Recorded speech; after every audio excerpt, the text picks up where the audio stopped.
nga bakamaliriza okujjukira n'okujaguza emyaka 43 bukyanga eggye ly'eggwanga erya Uganda People's Defence Forces UPDF litondebwawo abakulu mu minisitule y'ebyokwerinda bamaliriza entegeka okuwummuza b'ofiisa b'amagye 3 mu April w'omwaka guno. Mu mboozi ey'akafubo ne minisita omubeezi ow'ebyokwerinda avunaanyizibwa ku nsonga z'abazirwanako era omubaka omukyalo owa Yumbe Huda Abason Alelo alambuludde amadaala g'aboofiisa abagenda okuwummuzibwa. We will retire around 300 veterans and all these are officers. Okay. This year we are not going to retire no private, the private below, the private the lieutenants, the captains will not be retired, but people beginning from major up to general will be retired. So we are going to retire around 300 of them by April. Ono agamba nti bamaliriza entegeka z'okubawa akasiimo kaabwe konna n'okutambuza obulamu oluvannyuma lw'okuweereza mu magye.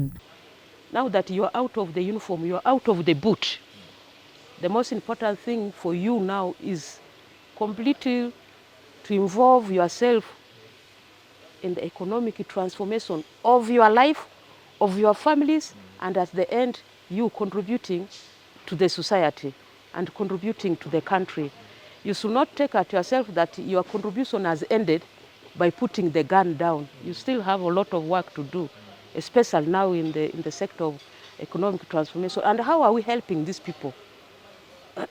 One, they have their pension, and when they are going back home, they have a bit of gratuity, and then after that, we enroll them to begin to get their pension.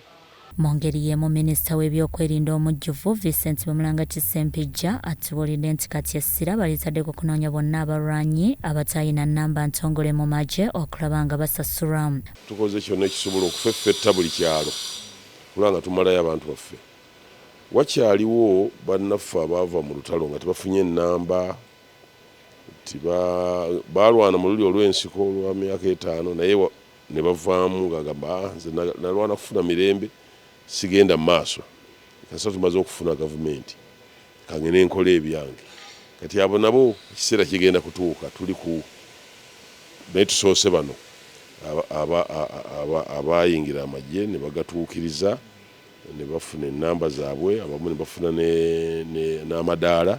Bwe yabadde ayogerako ku lunaku lwa Terehesita ku kitebe kya disitulikiti y'Ebuggwe eggulo omuduumizi w'eggye ow'oku ntikko era omukulembeze w'eggwanga lino Gen. Yoweri Kaguta Museveni yayongedde okusiima bannayuganda ku buyambi bwe baawa eggye ly'eggwanga n'okulizimba okutuuka kati. So I want to thank the people of Busoga nebaza abantu b'e Busoga for being together with other Ugandans okubaala n'Abannayuganda abandi and supporting the struggle.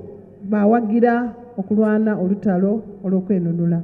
Here, I started operating here in 1971-72. Natandika okolera muno mu mwaka 1972. Mu kiseera kino eggye ly'eggwanga eryatandika n'abajaasi 27 lirina abajaasi 5,000 era nga bakwongera okuwandiisa mu bibinja eby'enjawulo okukuuma bannayuganda n'ensalo n'amawanga ag'emiriraano. Bya Muhammad Wamala ne Wandulubone, Grassol TV, Omunyo.